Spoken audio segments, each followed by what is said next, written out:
shaqada markii la raadinayo in badan waxa dhacda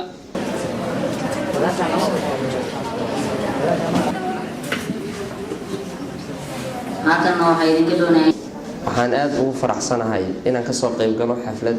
ay ku qalin jebinayso arday Soomaaliyeed ee wax baratay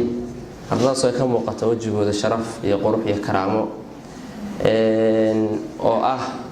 wixii dadka Soomaaliyeed hadda soo kacayay farxad weyn marka hore ay tahay marka labaad waxaan u hambaleynayaa ardaydii ka qalin jebisay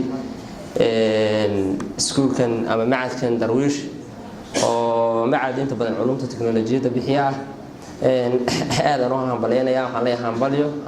hambalyo salaan kadib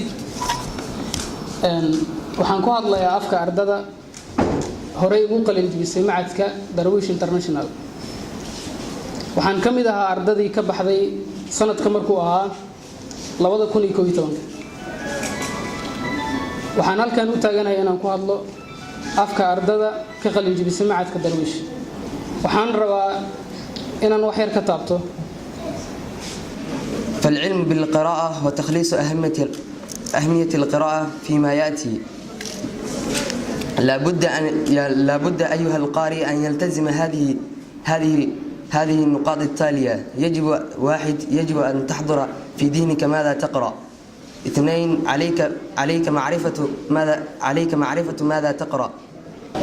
waxaan halkan ka soo jeedin rabaa anigoo ah Aamin Cabdisalaan Cawad oo ka socoto ardayda halkan ka qalin jebinaysay macadka Darwiish waxaan rabaa halkan inaan ka soo jeediyo wax ku saabsan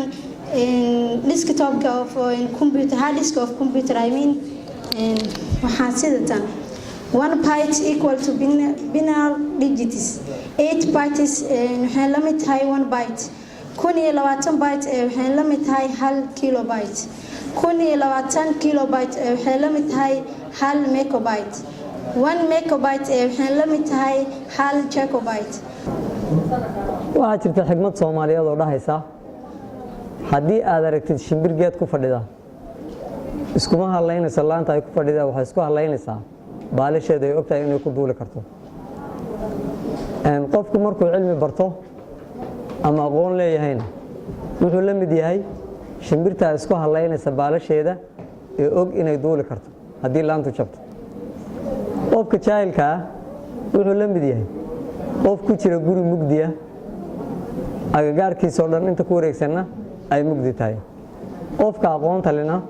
wuxuu la mid yahay qof ku jira guri iftiina inta ku dhowna ay tahay nuur sidaa darteed ummadda Soomaaliyeed meel kasta joogto gaar ahaan dadka reer Jubbaland ardayda maxadka Darwiish waxaan u dardaarmayaa cilmiga inay bartaan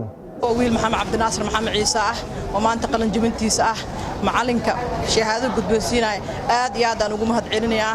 inta ilmaheena noo dhigatana waxaan ka rajaynaynaa maanta maana ahan inaan halkaan ugu imaano wassalaamu calaykum ma sha Allah dareenkayga maanta waxaan u arkaa si aan inaba aan caadi ahayn alxamdulillah waxaan aad ugu mahad celinayaa macalinka iyaga macalin Cabdirasaaq baan aad ugu mahad celinayaa iyo dhammaan saxaafadan u mahad celinayaa ma sha Allah boqolkiiba boqol way dareenkayga maanta alxamdulillah wixii aan higsanayay baan gaaray Cabdisalaan Cawad oo ardayda maanta halkan ka qalin jebisay macadka Darwiish Institute of Technology waxaan dhameeyay computerkeygii ugu horeeyay aan ka bartay macadka Darwiish muddo 6 bilood ayay ii socday cashirka maadaama maanta bisha hore aan soo gabagabeeyay maanta xafladeena ay ka dhacayso hotel Agan